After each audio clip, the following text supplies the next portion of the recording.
마태복음 22장 1절부터 보겠습니다. 마태복음 22장 1절. 예수께서 다시 비유로 대답하여 이르시되 천국은 마치 자기 아들을 위하여 혼인잔치를 베푼 어떤 임금과 같으니 그 종들을 보내어 그 청한 사람들을 혼인잔치에 오라 하였더니 오기를 싫어하거늘 다시 다른 종들을 보내며 이르되 청한 사람들에게 이르기를 내가 오찬을 준비하되 나의 소와 살진 짐승을 잡고 모든 것을 갖추었으니 혼인잔치에 오소서 하라 하였더니 그들이 돌아보지도 않고 한 사람은 자기 밭으로 한 사람은 자기 사업하러 가고 그 남은 자들은 종들을 잡아 모욕하고 죽이니 임금이 노하여 군대를 보내어 그 살인한 자들을 진멸하고 그 동네를 불사르고 이에 종들에게 이르되 혼인잔치는 준비되었으나 청한 사람들은 합당하지 아니하니 네거리 길에 가서 사람을 만나는 대로 혼인잔치에 청하여 오라 한데 종들이 길에 나가 악한 자나 선한 자나 만나는 대로 모두 데려오니 혼인잔치에 손님들이 가득한지라 임금이 손님들을 보러 들어올새 거기서 예복을 입지 않은 한 사람을 보고 이르되 친구여 어찌하여 예복을 입지 않고 여기 들어왔느냐 하니 그가 아무 말도 못하거늘 임금이 사환들에게 말하되 그 손발을 묶고 바깥 어두운 데에 내 던지라 거기서 슬피 울며 이를 갈게 되리라 하니라. 청함을 받은 자는 많되 택함을 입은 자는 적으니라. 자, 오늘은 22장서부터 연결이 되어지기 때문에 제2절로 해서 왕직에 대한 실제 문제입니다. 네, 조금 고민이 있어요. 뭐냐면 어떤 그 공시적인 입장에서는 이제 우리 어저께 복습까지 했으니까 하나님께서 예수님이 오셔가지고 좀 설명하시는 그런 그 내용을 보시게 되면 21장의 내용과 22장 지금 이 첫 번째 예문이라든지 이것이 같은 자리에서 있었던 일이에요. 그걸 우리가 공시적이라고 이렇게 이야기를 하지 않았어요. 그러면 예수님이 오셔가지고 우리 22장 그 제1절 16장서부터 21장까지를 왕직에 대한 해석으로 해가지고 쭉 풀이갔다 했단 말이에요.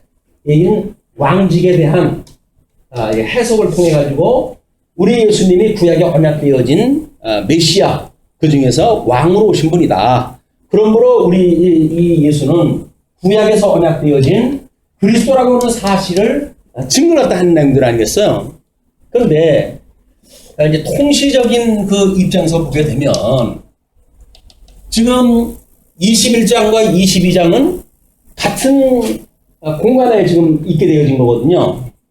그러면 설명을 본문 논리로 설명을 하게 되면 22장의 예화를 21장 마지막 예화에 붙여가지고 해야 돼요. 그런데 22장의 그 특징을 보게 되면 앞으로 이제 이게 왕직에 대한 실제거든요. 그러면 그리스도께서 어떻게 이 왕직이라고 하는 이거를 실제적으로 이루실 것인가에 대한 통치 문제가 이제 이루어집니다. 주님의 몸된 교회에 대하여 어떻게 우리 예수님이 장차 이제 이 일을 갖다 해가시면서 이 왕직을 실제적으로 이루심으로 그리스도이신 것을 증거하시는가? 어떤 내용은 구약 성경에 비추어 가지고 비유로 설명되어진 것도 있고 또 앞으로 예언을 내다보고 한 내용들도 포함되어져 있어요. 이 예화 속에는. 그래서 우리가 그거를 여기서 이제 통시적이라고 이야기했지만 어떻게 보게 되면 타임라인으로 해가지고 이걸 확인하다 할 필요가 있어요. 뭔가 이 하나님께서 프로그램을 지금 이제 설명을 하신 거기 때문에 장차 예수님이 승천하셔서 하나님 보좌 우편에 앉아 계시면서 주님의 몸된 교회를 어떻게 통치할 것이며 그리고 마지막 날 어떻게 심판을 하실 것인지에 대한 이것까지를 전체를 지금 설명을 하고 있는 내용들이에요. 22장이.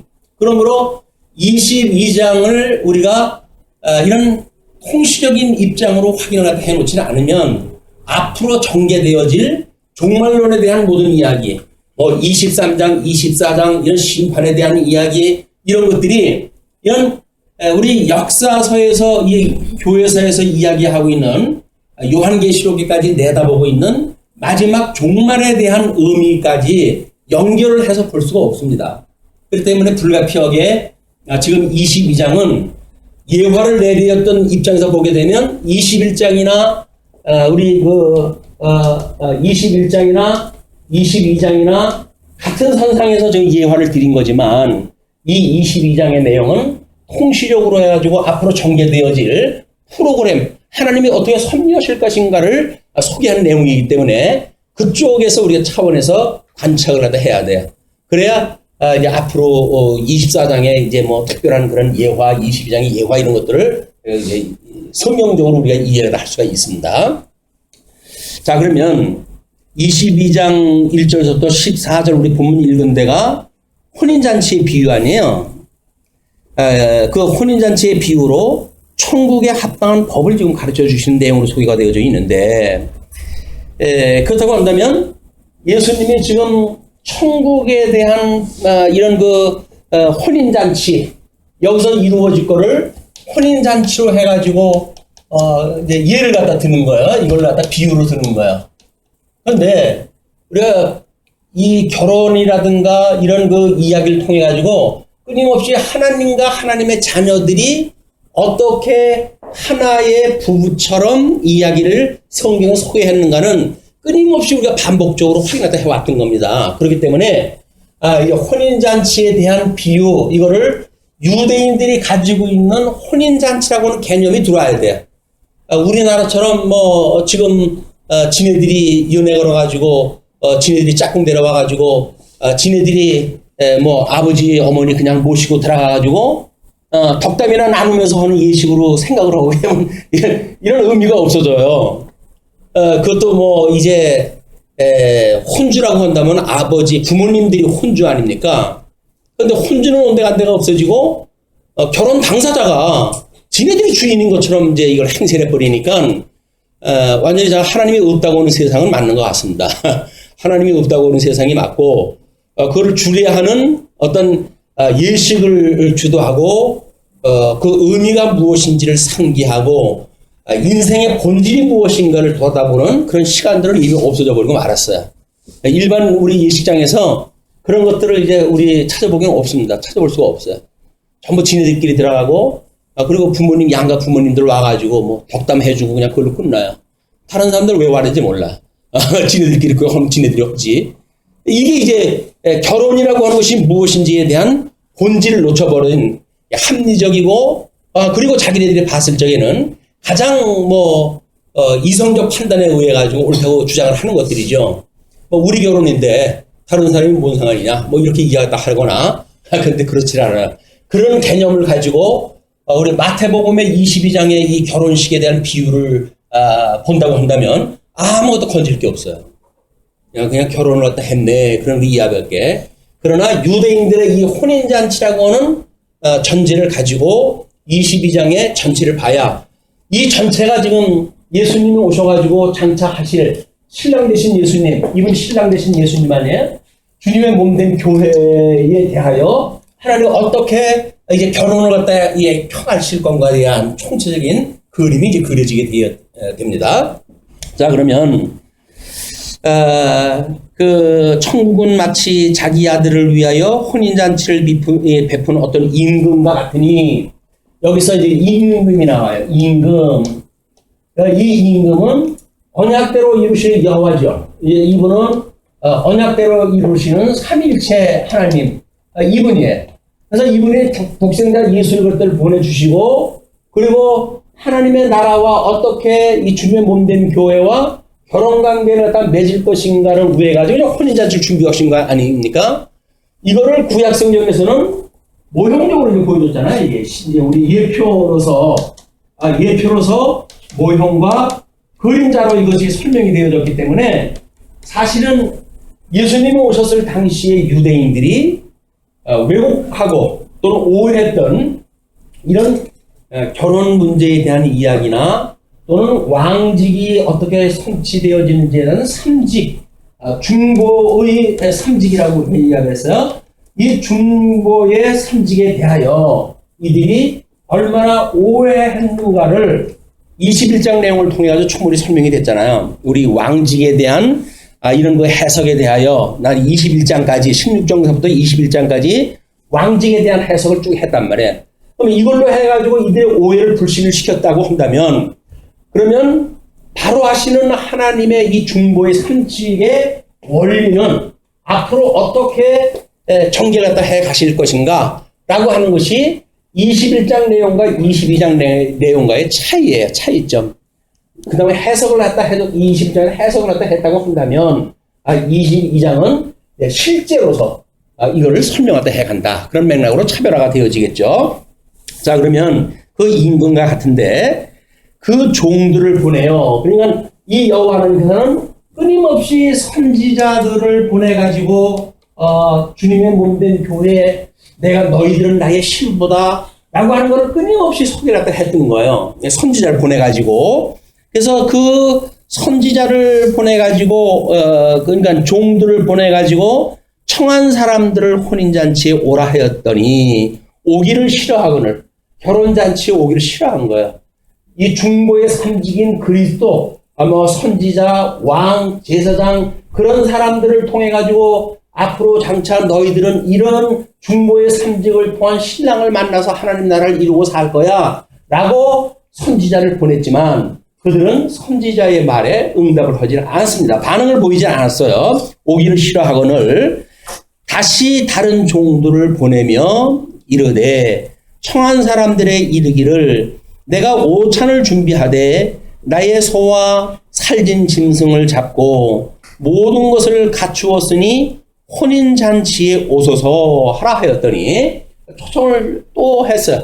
그리고 이제 가까이 이제 우리 주님이 오실 날이 가까우니까 잔치를 갖다 병설하고 내가 이렇게 너희들 초대하니까 와라 라고 부탁을 갖다 했더니 그들이 돌아보지도 않고 그걸 막 요즘 아이들이 쓰는 말이 있어요. 흥칫뽕이라고 흥칫뽕 해가지고 콧방 웃기는 거예요. 칙 하고 그 이야기 하는 거예요.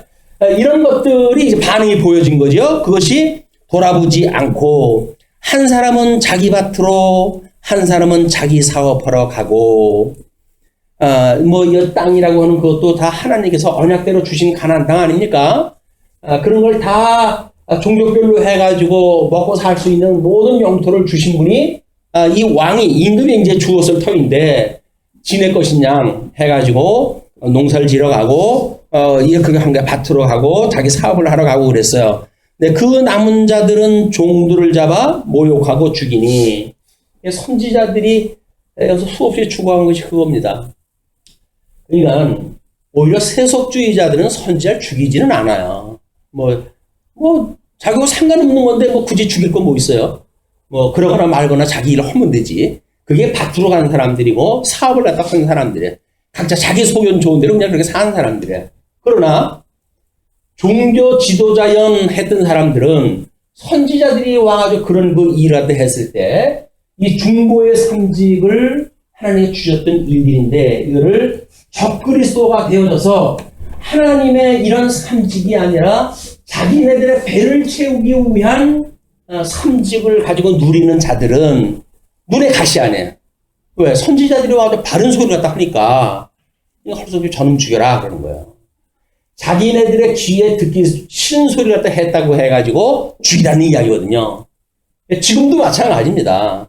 하나님의 말씀을 성도들이 듣기 좋은 이야기하는 것이 설교가 아니에요.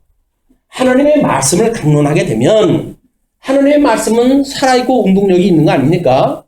이 교훈과 책망하기에 합당한 거라니까요. 이 말씀을 들으면 우리가 그동안 살아왔던 생각을 통해 가지고 나는 정말 하나님 앞에 말할 수 없는 죄인이에요.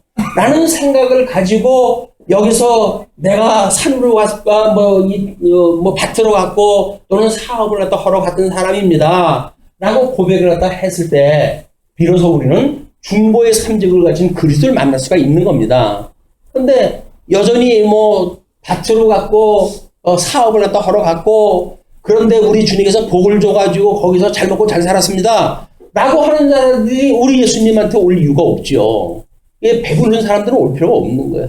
여기는 하나님께서 언약하셨던 양대 언약, 그 나라와 의에 대한 것이 끊임없이 배고픈 사람들, 의에 줄이고 목마른 자들, 심령이 배고픈 자들, 이런 자들이 와가지고 내가 이렇게 말할 수 없는 적그리스도에 미혹되어져가지고 이들이 시키는 대로 해가지고 세상을 살아가는 어리석은 삶을 살아왔습니다. 주님, 지난 한 주 동안 돌아보건대 나는 그리스도의 통치를 받아 살아간 것이 아니라 잘못되어져 있는 미혹자의 통치를 따라가지고 주님을 멀리했던 시간들이 많습니다. 그러니 저의 죄를 용서하시고 우리를 온전케 하시는 예수님께서 나의 모든 죄를 용서하시고 그리고 나를 구원해 해주소서 라고 하는 것이 우리 예배 드리는 이유란 말이에요. 자, 그러면 이제 중보의 3직을 하시는 주님하고 이제 우리가 이 관계가 개선되어야 되는 거 아닙니까? 자, 그런데 그 7절에 이렇게 이야기합니다. 임금이 노하여 그 남은 자들은 이제 종들을 잡아 모욕하고 죽였기 때문에 어떻게 보게 되면 심각하게 이제 성경에 죽였다고 나와져 있는 인물이 예수님 6개월 전에 왔던 요한 아니에요. 요한을 하나님가 마지막으로 보낸 거예요. 마지막 선지자로. 그랬더니 요한만 제거가 되어지면 그러면 우리한테 싫은 소리 할 인물이 없겠다. 요한을 제거시켜버린 거예요. 요한까지 죽었어요. 이거는 예수 그리스도의 순환에 대한 예표적인 사건이라고 그랬어요. 그럼 예수님이 십자가에 못 박아 죽으시고 살아날 것이 뻔한 거 아니겠어요? 근데 이런 그 일들이 예수님이 이런 요한처럼 선지자처럼 죽으셔야 된다고 한다면 예수님은 죽으셔야 돼요. 그러나 다른 그런 종들과 또는 세례 요한과 같지 않게 하시고 우리 하나님께서는 예수님을 이 음부의 권세가 그거를 받아들이지 못할 권세를 주셔가지고 사망 권세를 철장 권세를 이기시고 부활하게 하신단 말이야. 그래서 그 부활하셨던 예수님으로 인해 가지고 신령한 남편으로 이런 통치의 역할을 하도록 앞으로 하나님의 계획을 새로운 계획을 지금 선언을 하시는 겁니다. 그래서 임금이 노하여 군대를 보내어 그 살인한 자들을 진멸하고 그 동네를 불사르고 그게 주 70년까지 있었던 사건이에요. 주 70년까지 이렇게 예수를 그들이 거부하고 예수 믿는 자들을 핍박을 하고 그러던 끝에 하나님은 끝내 주 70년 그들이 거처를 삼고 있던 예루살렘 그 성을 무너뜨리고 성전을 불태워버리고 그리고 유대인들의 모든 혼인잔치의 초청을 일단은 일단락을 지십니다. 이것이 유검스럽게도 70년이라고 하는 연대는 우리 뭐 사도행전에 의해서 볼 것 같으면 1차 전도 여행이 끝나고 2차 전도 여행 당시에 사도 바울이 그 마게도냐 반대에서 오라고 손짓한 그 이상을 보여주잖아요. 그래서 끝내 이스라엘 사람들 그 유대인들에게 너희들이 나를 거부하니 나는 이방에게로 향하겠노라 라고 해가지고 발에 먼지를 털고 이 이방인 쪽으로 복음의 그 전도지를 바꾸게 되어지는 거예요. 그것이 이방인 시대를 여시는 하나님의 계획인 겁니다. 왜? 유대인들 초청하는데 오질 않았으니까. 그래서 로마서에서는 이거를 창감남 나무, 이 창감남 나무의 얼마를 하나님께서 잘라가지고 그리고 돌감남 나무를 접을 붙여가지고 하나님께서 이방인의 수가 찰 때까지 복음의 그 사역자로 삼으시겠다고 이렇게 선언된 거예요. 자, 그러면 그 8절에 보시게 되면 이에 종들에게 이르되 혼인잔치는 준비되었으나 청한 사람들은 합당하지 아니하니 네 거리 길에 가서 사람을 만나는 대로 혼인잔치에 청하여 오라 한데 종들이 길에 나가 악한 자나 선한 자나 만나는 대로 모두 데려오니 혼인잔치의 손님이 가득한지라. 이방인들로 해가지고 이제 초청이 시작되어졌어요. 그 초청은 복음에는 하나님의 의가 나타나서 믿음으로 믿음에 이르게 되어진다고 하는 믿음으로 구원을 받는 성도들로 해가지고 이제 초청이 되어진 거예요. 왜냐하면 이 구약 사람들을 초청할 때 했을 때는 율법이라고 하는 것으로 이제 이 예표로서의 모형과 그림자로 가장 좋은 것이 뭡니까? 그 율법이라고 하는 걸 가지고 하나님이 하나님의 그 법이 무엇인가를 소개를 갖다 계속 했잖아요. 그럼 율법을 이 유대인들이 받아들이지 않은 거야. 왜곡을 시킨 거야. 오히려 자기네들의 배를 위해서 이걸 전부 자기네 식으로 전부 돌려버렸단 말이에요. 그러나 예수님이 이제 오셔가지고 이 이방인들에는 믿음을 통해 가지고 이 율법에 대하여 외인이었더니 그를 언약의 외인이었던 사람들이에요. 물론 이제 우리 아담에게 언약했던 실체적인 언약에는 포함되어 있으니까 이 초청을 받았고, 또 노아의 언약을 통해 가지고 세외 장막에 거할 수 있는 사람들이니까 이제 여기에 중심으로 해가지고 초청에 응하게 되어진 사건의 소개가 되어진 거지만, 그러나 자기가 이 율법에서 소개되어진 거는 유대인들 중심으로 이스라엘 백성들 12지파를 중심으로 해가지고 초청이 되어진 거 아닙니까?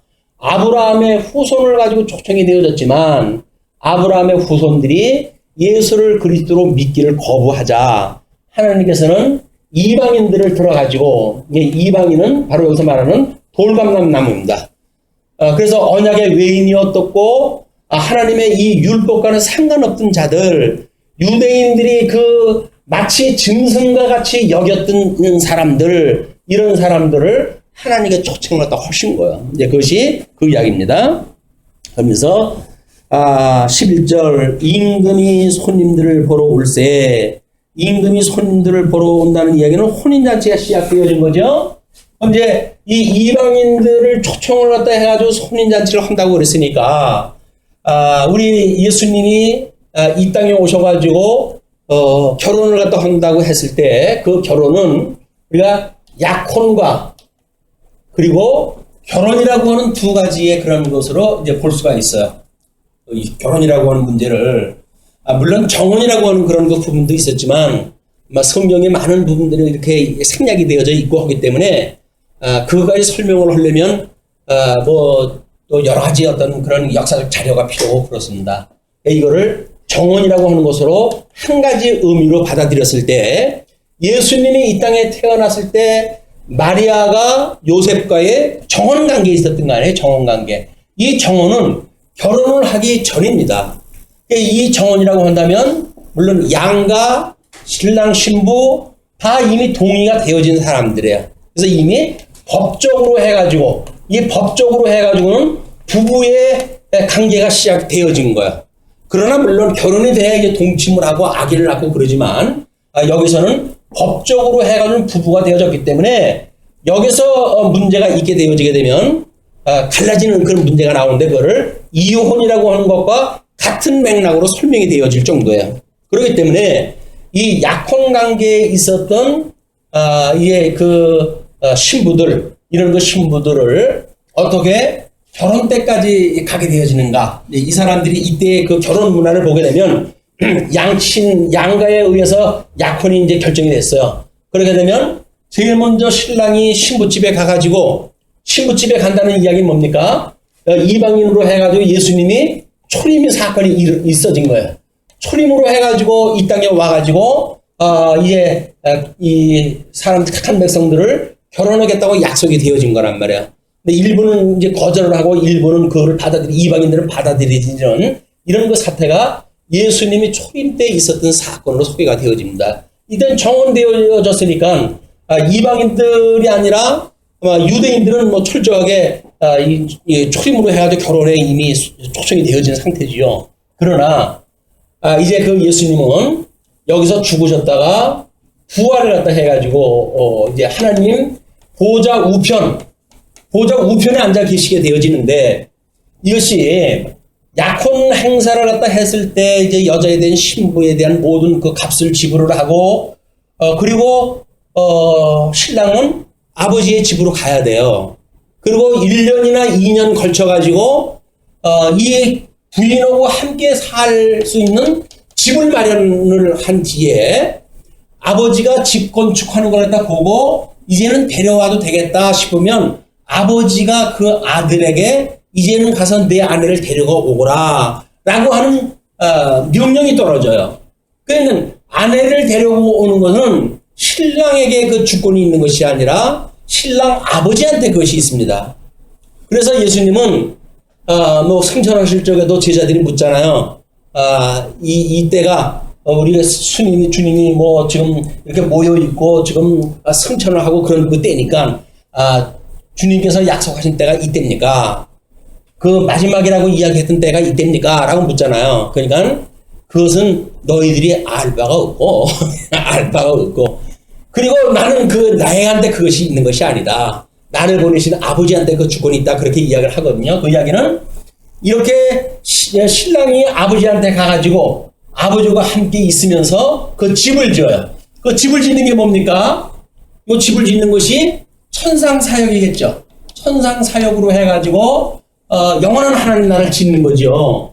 그래서 이 영원한 하나님 나라가 다 만들어졌을 때 다시 신랑이 이 땅으로 와서 결혼을 갖다 하게 되어지는데 이것이 재림 사건이에요. 재림 사건. 재림을 갖다 해가지고 신부를 맞이하러 온단 말이에요. 신부를 맞이하러 이제 와야 돼요. 그래야 그 신랑하고 신부하고 자기 신랑 아버지 있는 그 집에서 살게 되어지는 거예요. 그렇게 되어지는 것이 이들 이스라엘에서 소개되었던 결혼의 예식에 대한 원리이기 때문에 여기서 말하고 있는 결혼의 예화, 비유는 바로 이런 원리를 갖다 가지고 있는 거란 말이에요. 그러니까 지금 우리 주님께서 천상사역을 한다는 이야기는 유대인들은 거절을 했고 이방인 중심의 우리 교회사가 2000년 동안 진행된 거 아닙니까? 그러나 로마서에서 이야기하듯이 야 참감람 나무도 하나님께서 아끼지 않고 잘라버렸는데 돌감람 나무 주제에 너희들이 하나님 앞에 부름받았다고 해서 자고하거나 이렇게 되어지면 너도 일치 없어. 이렇게 해서 경고한 바가 있잖아요. 로마서에서. 그렇기 때문에 너희들이 이제 이방인의 그런 충만한 숫자가 다 차게 되면 우리 이 참감나무를 다시 회복을 갖다 해서 하나님의 백성으로 삼겠다고 하는 약속이 이미 주어졌단 말이에요. 그래서 민족적인 회개가 이스라엘 백성들의 민족적인 회개가 있은 뒤에 예수님이 재림한다고 하는 것이 보통 우리가 보고 있는 종말론에 대한 타임라인이에요. 어떻게 우리 예수님이 오셔서 종말에 이 역사가 이루어지는가? 뭐 어떤 사람들은 공중에 올라가도 혼인잔치를 한다는 등 이런 그 이야기를 하는데 그렇지 않습니다. 그냥 우리들이 보고 있는 이 타임라인을 중심으로 해서 앞으로 요한계시록까지 공부를 갖다 해야 이 타임라인에 의한 이제 공시적으로 그때 무슨 사건이 있었는지를 확인하다 해갈 수가 있단 말이에요. 여기서 지금 이런 그 개념을 가지고 이걸 이해를 하셔야 됩니다. 자, 그러면 그때에 이제 임금이 손님을 보러 왔어요. 결혼식 때. 네, 저 결혼식 때입니다. 그때 오니까 예복을 입지 않은 사람이 있어요. 길거리에 있던 사람들 초청을 갖다 했으니까 예복이 있을 리가 없잖아요. 그렇기 때문에 이 사람들은 초청을 갖다 했을 때 예복을 하나씩 다 줍니다. 예복을 하나 다 주어가지고 예복에 합당한 옷을 입고 살도록 이 혼인잔치에 참여하도록 주인이 다 주는 거예요. 그거를. 그러니까 만약에 주인의 정식의 초청에 의해 가지고 그들이 만약에 응했다고 한다면 다 예복을 가지고 있죠. 그걸 우리는 하나님의 의에 대한 또 다른 의가 나타나서 복음으로 다시 초청받는 자들에게 하나님의 의가 무엇인가에 대한 이렇게 예표로서의 모형과 그림자가 너무나 왜곡되어졌기 때문에 우리 주님께서 내가 바로 하나님의 의로 이 땅에 오신 거야. 나를 믿는 자는 너희들이 예복을 입은 자란다. 라고 하는 것이 여기서 예복을 입는 사건이란 말이에요. 그럼 예복을 입었으면 이게 결혼잔치에 이거 살아갈 수가 있잖아요. 그런데 유감스럽게도 하나님의 의가 되어지는 이 복음을 믿는 믿음으로 살아가는 것이 아니라 자기네들 생각 좋은 대로 해서 살아가는 사람들이 여기 있을 수 있지 않습니까? 그것이 하나님의 가죽옷을 입지 않은 사람들이에요. 하나님의 복음을 믿지 않는 자들이에요. 세속적으로, 신비주의적으로, 뭐 나름대로 율법주의적으로 그래가지고 무슨 의를 이룬다고 생각하는 인간의 이 불의한 인간의 자기가 스스로 의라고 주장하는 자들의 착각이었단 말이에요. 그런 자들이 있는 거예요. 이제 주인이 와가지고 결혼식 때니까 이제 이걸 전부 확인하다 할 거 아닙니까? 예복을 입지 않은 자가 있으니까 당장 주인이 뭐라고 그럽니까? 임금이 사환에게 말하되 그 손발을 묶어 바깥 어두운 데에 내던지라. 거기서 술피 울며 이를 갈게 되리라 하니라. 아주 심판에 임하게 되어지는 거예요. 하나님의 의에 대한 그런 그 옷을 입지 아니한 자, 이런 자들은 예수님이 재림을 갖다 했을 때 심판에 이르게 되어집니다. 그러니까 이 역사는 하나님께서 심판으로 해가지고 모든 게 다 끝나요. 그래서 예수님이 이제 승천을 갖다 하실 때 우리 하나님께서 위에서 지었던 이 새하늘과 새 땅을 이 땅으로 내려주시는 거야. 그게 우리가 영원히 거처할 집이란 말이에요. 우리 주님이 마지막 재림이 끝나가지고 이제 올라가셨을 때, 끝나고 마지막 이 결혼식이 끝났을 때 하나님의 새 예루살렘이 내려오잖아요. 그 새 예루살렘이 내려오는 것이 하나님의 의로 구원받았던 백성들이 살 영원한 집이다. 그걸 보여주는 내용들입니다. 자, 그런데 청함을 받은 자는 많되 탁함을 입은 자는 적으니라. 물론 우리가 여기서 예복을 입지 않은 자에게 뭐 단수처럼 이렇게 보여지잖아요. 그런데 그거는 입은 자와 입지 않은 자에 대한 배분으로 봤을 때 많은 수로 우리가 이해를 하는 것이 맞습니다. 그래서 결국은 그렇게 그래서 누구든지 와라 라고 해서 초청에 응했던 사람들은 많지만 정작 부르심을 입은 자는 적다는 거예요. 그러니까 주님의 몸된 교회에 있다고 해가지고 구원받은 것이 아니라고 하는 것이 너무나 당연하잖아요. 뭐 이걸 예정론이라고 하는 걸 갖다 대가지고 우리는 예정받았기 때문에 구원받은 백성이야 라고 말하는 거는 누구든지 초청받아가지고 잔치에 참여하고 그런다니까요. 그러나 주님께서 그를 내쫓아버려요. 그리고 그 바깥 어둠에 이를 갈게 하시는 것이 심판의 사건이란 말이에요. 그러니까 여기서 신부라고 한다면 마땅히 주님 오시는 날을 우리가 사모하고 이어서 1년이나 2년 동안 지금 기간이 걸린다고 그러지 않았어요. 그럼 1년, 2년 걸리는 동안에 이젠 뭐 나는 임자 있는 몸이야. 뭐 나는 이미 정원한 사람인데 뭐 이제 와도 나를 뭐 파혼을 갖다 하겠어? 그래서 지멋대로 살 수는 없는 거 아니에요. 그냥 남편 오기를 오매불망 기다리면서 경건한 모습을 견지하고 살아가는 것이 성도들의 윤리의 문제입니다. 성도들에게 윤리라고 하는 그 이야기는 그래서 하나님의 믿음을 가지고 우리를 이렇게 거룩하게 해가신다고 하는 사실을 끊임없이 우리가 믿는 거예요. 끊임없이 믿으면서 나는 여전히 부족한 죄인이지만 주님께서 나의 이런 그 부족을 온전케 해가시는 주님이 천상에서 그 일을 다 하신다. 그래서 그를 나의 온전한 결혼식 때 주님이 오셔가지고 나를 맞이해 주실 거야 라고 하는 걸 믿는 것이 우리들의 이 성도들의 믿음의 상이란 말이야. 믿음의 열매고 뭐 어차피 뭐 정원한 사람인데 뭐 어디 가겠어 라고 해서 막 가자는 것이 아니란 말이야.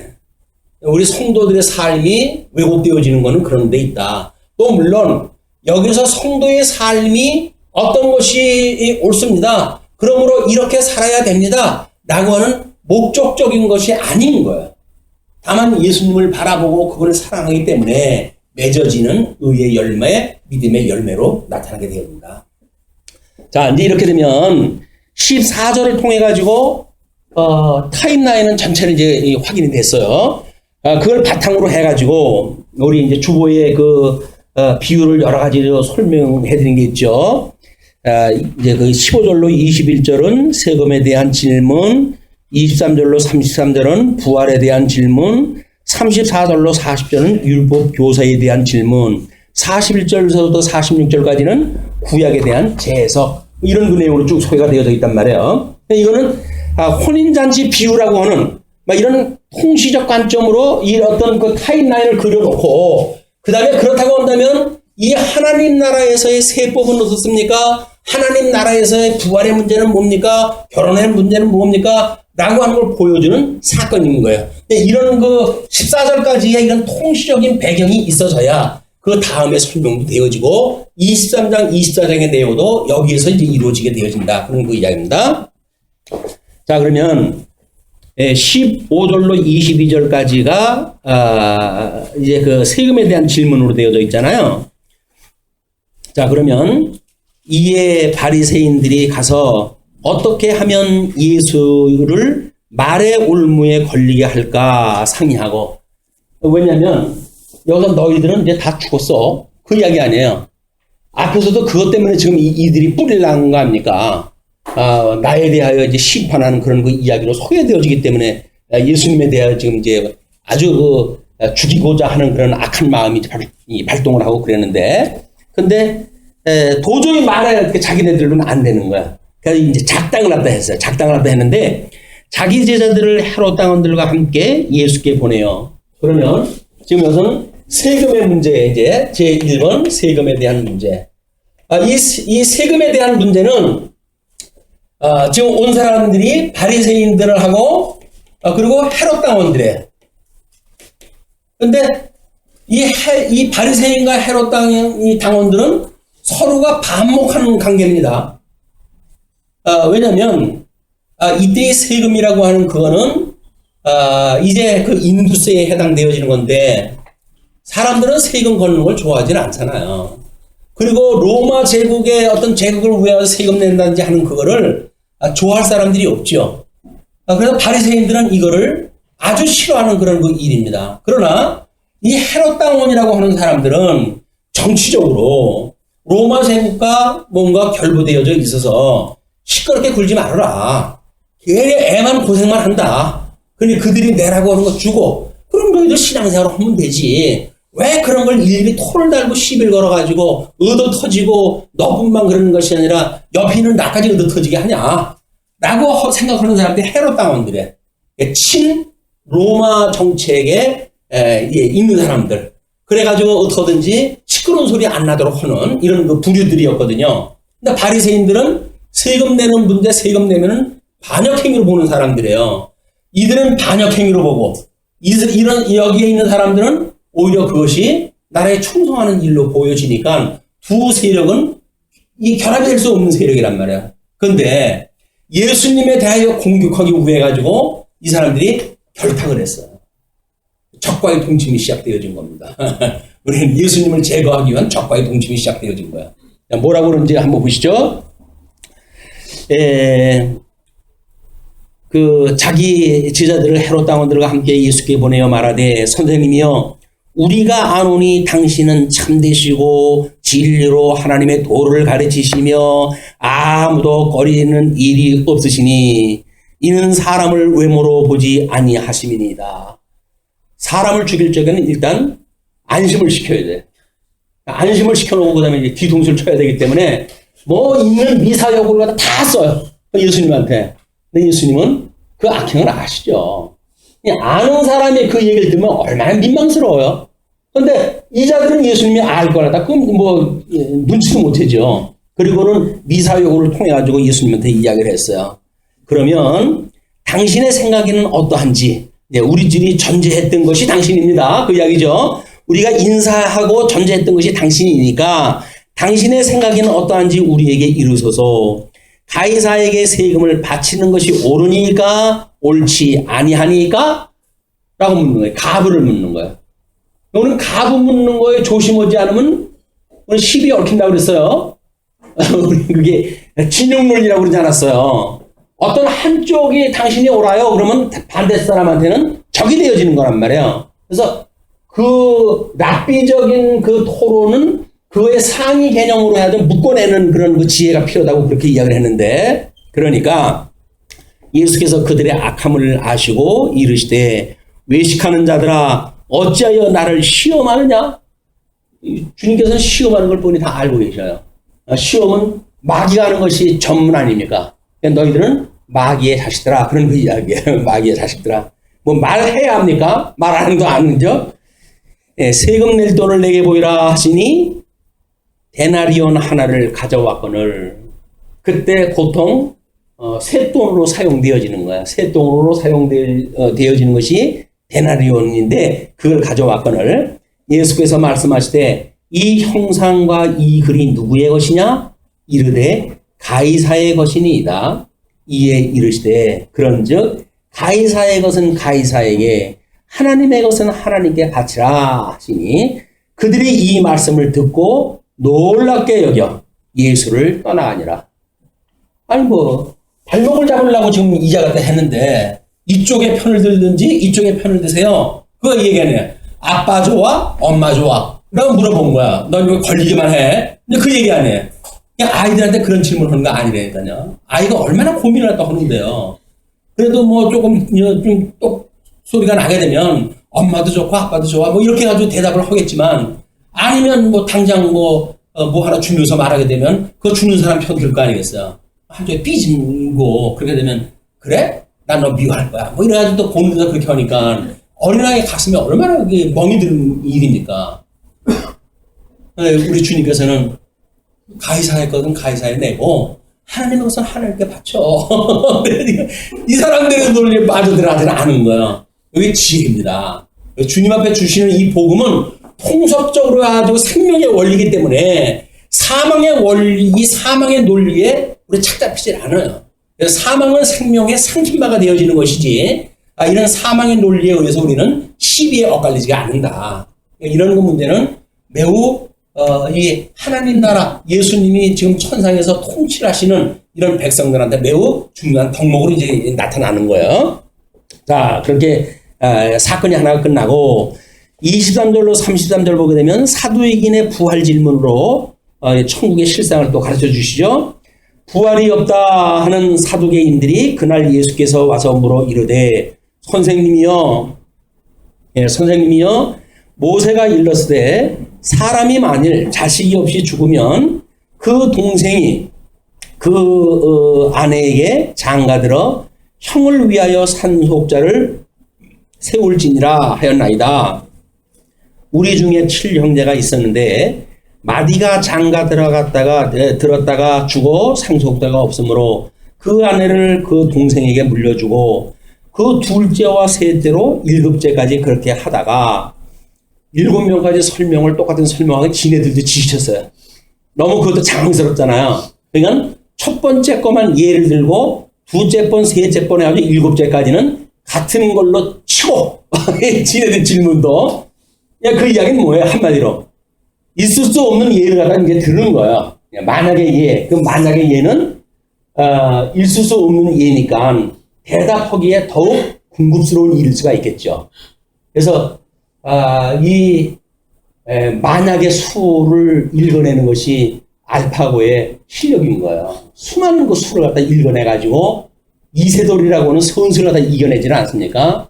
근데 그것이 그에게 입력되어져 있는 정보에 따른 일들이다. 그런데 이제 그 최후에 그 여자도 죽었나이다. 그런 이제 그들이 다 그를 취하였으니 부활 때에 7 중에 누구의 아내가 되리까? 여기서 이들이 모형적으로 그림자적으로 보여줬던 이 특징이 뭐라 그랬어요? 이것이 육적 계시의 방법이라고 그러지 않았어요? 그러니까 결혼 문제라고 하는 그 문제가 마땅히 자기네들이 가지고 있는 육적 개념의 결혼 문제를 파악을 하고 있었고, 그러니까 만약에 7형제와 결혼을 갖다 했다가 다 죽고 하나님 나라 갔다고 합시다. 왜? 두 번째 일은 뭐라 했어요? 이제 계대 사건은 대를 이어가지고 결혼하는 이 계대 결혼 사건입니다. 근데 이거는 지금 사두개파 사람들이 아니에요? 이 사두개파의 특징은 뭐냐면 부활이 없다고 하는 사람들이에요. 이 부활이 없으니까 천국도 안 믿는 사람들이에요, 이 사람들은. 요즘 이야기하게 되면 자유주의 신학자들. 이 땅에서나 잘 믿고 잘 살다가 가는 거지. 무슨 영원한 천국이 있고 부활이 있고 그러냐. 촌스럽게 그렇게 우리 하지 말자. 라고 하는 사람들이 이제 자유주의 신학자들인데, 여기서 말하는 계대 결혼을 가지고 예수님을 시험했던 자들이 부활을 믿지 않은 사두개파 사람들이에요. 그러니까, 우리 이제 23절에 그러잖아요. 부활이 없다 하는 사두개인들이라고 해서 규정을 짓지 않습니까? 그 이야기는 그런 자기네들이 알고 있는 이렇게 부족한 자기네들의 어떤 계시의 이해, 그걸 가지고 마치 모든 걸 알고 있는 것인 양 자기네들이 세계관을 만들고 종교관을 만들고 율법관을 만들고 그리고 이제 그 나라를 지금 다스리고 있었단 말이에요.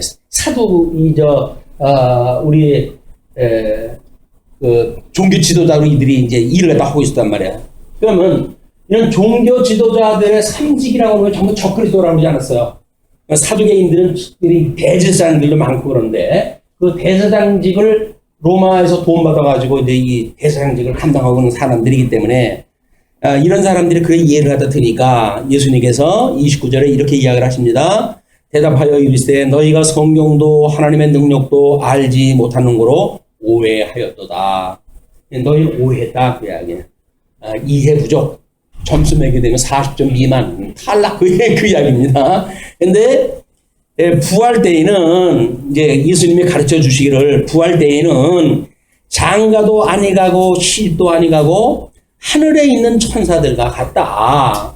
왜냐하면 여기가 육적 계시의 방법이라고 한다면 우리 신약 성경의 계시의 방법은 우리 영적이라고 이야기를 했잖아. 이걸 우리의 신령한 이런 거 계시의 방식이기 때문에 주님의 몸된 교회라고 하는 이런 그 교회가 하나님 나라가 되어졌을 때에는 아니 이 땅에서 저는 결혼하고 그러면 천국에서 또 구원 사건이 있어야 되는 거 아니에요. 구원 사건에서는 예수님이 또 뭐 그 구원의 일을 가지고 설명하고 그래야 되지 않습니까? 그냥 영원한 하나님 나라는 시간 세계 속에서 이루어지는 모든 이런 문화들은 이미 끝이 난 사건이에요. 아버지의 뜻이 하늘에서와 같이 땅에서도 이루어지게 하소서. 그래서 이 땅에서 다 이루어졌던 일이기 때문에 이 하나님 나라가 천국에서 이루어졌던 하나님의 나라는 결혼하고 애를 낳고 그러는 그 세계가 아니란 말이에요. 영원한 하나님 나라는 이미 여기서 우리가 거듭나고 중생한 영혼들이 하나님 나라의 백성으로 좀 살아가는 일이다. 이제 그걸 이야기하시는 겁니다. 그러니 죽은 자의 부활을 논할지인데 하나님이 너희에게 말씀하신 바 나는 아브라함의 하나님이요 이삭의 하나님이요 야곱의 하나님이로라 하신 것을 읽어보지 못하였느냐. 하나님은 죽은 자의 하나님이 아니요 살아있는 자의 하나님이시니라 하시니 무리가 듣고 그의 가르치심에 놀라더라. 구약 성경에서도 그 이야기가 언약되어져 있죠. 우리 하나님은 아브라함의 하나님이요 이삭의 하나님이요 우리 야곱의 하나님이라. 그 하나님은 영존하시는 하나님이라고 설교를 때 했을 때 그런 하나님을 이야기를 하는데 너희들은 영원하시는 하나님이라고 한다면 그럼 아브라함의 하나님이 이삭의 하나님 야곱의 하나님이 그때도 그러면 어떻게 세 분의 또 그냥 하나님이 동시대에 때 그 하나님이 있을 수가 있느냐. 이제 그런 그 이해를 들어가지고 그들의 말을 이제 설명할 때 해줬어요. 그리고 34절로 40절을 보시게 되면 율법 교사들의 질문으로 해가지고 천국의 사랑의 법을 가르쳐 주십니다. 세 번째, 예, 이 천국의 법이에요. 천국의 이 법이라고 하는 것이 뭡니까? 그런 그 이야기입니다. 자, 그러면 그 41절, 34절 예수께서 사두개인들로 대답할 수 없게 하셨다 함을 바리새인들이 듣고 모였는데 바리새인들은 사두개파 사람들하고 정파 관계에 있는 사람들이죠. 요게 사람들은 바리새인들이에요. 자, 우리는 예수님에 대한 그런 그 문제를 공격을 갖다 해올 때 총체적으로 공격을 갖다 해오는 걸 볼 수가 있죠. 물론 여기에다 이제 뭐 로마 제국의 공격까지 보게 되면 짐승 권세, 음료 권세, 모든 음부의 권세들이 이 진리에 대하여 이제 공격을 갖다 해오게 되어진다. 그런 맥락으로 이걸 이해하셨으면 좋겠습니다. 예, 바리새인들이 모였을 때, 34절이니까 35절. 그 중에 한 율법사가 예수를 시험하여 묻되, 묻는 게 아니라 어떻게 묻는다고요? 일단 시험하고 묻는 거예요. 시험하여 묻되, 이 시험이라고 하는 건 미혹하는 일이고, 이런 적그리스도의 아주 정상적인 지금 업무를 수행하는 중입니다. 그러니까 시험하여 묻되, 선생님, 율법 중에서 어느 계명이 큽니까? 라고 물어요. 예수께서 이르시되 내 마음을 다하고 목숨을 다하고 뜻을 다하여 주 너희의 하나님을 사랑하라 하셨으니 이것이 크고 첫째 되는 계명이요 둘째도 그와 같으니 내 이웃을 내 자신같이 사랑하라 하셨으니 이 두 계명이 온 율법과 선지자의 강령이니라. 이들이 여기서 받았던 그 율법의 대강령이 뭐냐면 결국은 사랑의 문제란 말이에요. 사랑. 위로는 하나님을 사랑하고 이웃을 내 몸을 사랑하라 라고 했던 것인데 이때 이 적그리스도의 율법의 이해는 사랑의 바탕을 준 것이 아니라 뭐예요? 그냥 법적 조항에 대한 준수예요. 조항에 대한 자기네들의 해석을 갖다 하고 이 조항을 자기네들이 식으로 해서 변개를 갖다 하고 변개한 대로 이거를 준수해라. 이것이 자기네들은 율법의 간이란 말이야. 율법관이 하나님의 뜻에 의해서 주어진 것이 아니라 자기네들이 자기네 유익을 위해서 자기네들이 작당을 갖다 해가지고 나름대로 변개를 시켜놓고 그럼 그걸 지키라고 주신 거야. 이게 준 거야, 이 사람들이. 이게 적그리스도들이 하는 일이다. 모든 세상의 이치도 마찬가지죠. 근데 주님께서는 야, 우리의 주님께서 주셨던 그 율법의 일이 뭔지를 아냐? 너희에게 주어졌던 그 복음의 의미가 무엇인지를 아느냐? 그거는 바로 이 사랑에 대한 문제다. 이 천국에 보면 사랑이라고 하는 것이다. 그래서 위로는 하나님을 사랑하고 그리고 이웃을 내 몸과 같이 사랑한다 하는 것, 이것이 율법의 대강령이란 말이에요. 지금 이거에 대한 이야기는 앞으로 사도행전 이후 모든 성경에서 적용되어져야 될 이런 통시적 그런 그 타임라인에서 언급되어질 부분들입니다. 교회 로마서로부터 갈라디아서까지의 의미가 무엇입니까? 해가지고 우리가 여러 가지로 나눠놨잖아요. 근데 그거를 나름대로 해가지고 어떤 부분은 양이고 만약에 어떤 부분은 투쟁이고 이렇게 형식 논리로 이야기를 한다면 그런 사랑의 원리가 작동이 되는 게 아니죠.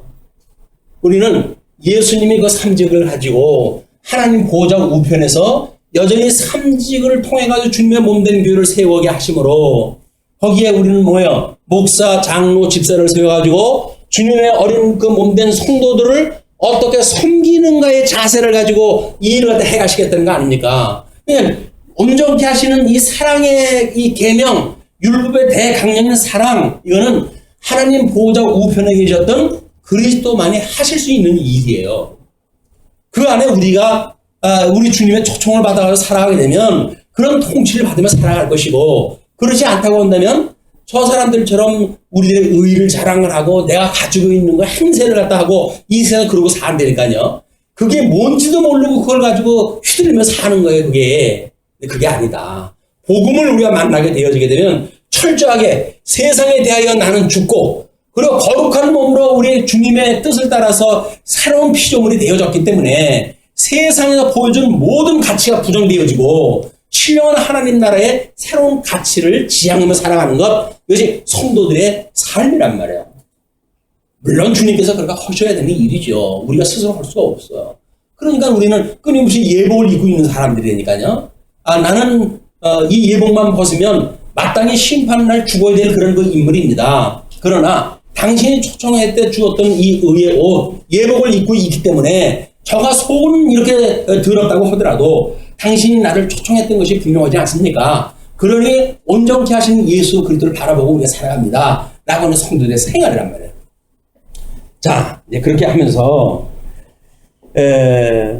41절부터 46절까지 이제 그리스도와 다윗의 예로 실체와 모형을 가르쳐 주십니다. 바리새인들이 모였을 때에 예수께서 그들에게 물으시되 너희는 그리스도에 대하여 어떻게 생각하느냐? 이건 그 사람들이 질문을 갖다 하는 것이 아니라 예수님이 질문을 갖다 하고, 그리고 너희들이 오해했던 그 원형이 무엇인가를 내가 이야기해 줄 거야. 그런 그 개념이에요. 그렇게 하니까 예수님께서 너희는 어떻게 생각하느냐? 누구의 자손이냐? 대답하되 다윗의 자손입니다. 왜냐하면 끊임없이 다윗의 자손이라고 언약되어져 왔기 때문에 다윗의 자손이라고 이야기를 한 거예요. 그러니까 이르시되 그러면 그 이야기는 뭐예요? 지금 다윗의 자손으로 오셨다고 하는 걸 부정하는 것일까요? 그것이 아니라 너희들이 오해하고 있는 그런 입장에서 보게 되면 그런 그 이야기예요. 그렇게 되면 다윗이 성령에 감동되어 어찌 그리스도를 주라 칭하여 말하되 주께서 내 주께 이르시되 내가 내 원수를 내 발 아래 둘 때까지 내 우편에 앉아 있으라 하셨도다 하였느냐? 성경에 나와져 있기를 시편에 나와져 있는 110편 1절 말씀을 지금 이해를 갖다 드는 거예요. 110편 1절도 물론 예수님의 그런 양대 언약을 이루신 것을 찬송하는 그런 그 내용 아닙니까? 근데 거기에서 어떻게 그러면 하나님 보좌 우편에 앉아 있으라고 했겠느냐 그 이야기예요. 자, 이 예표적으로 보여줬던 곳에 아브라함의 인물이 있어요. 아브라함. 이 아브라함이라고 하는 인물은 주전 2000년 사람이에요. 주전 2000년경 사람이에요. 근데 이 다윗의 자손 주전 1500년 1000년 사람이에요. 1000년.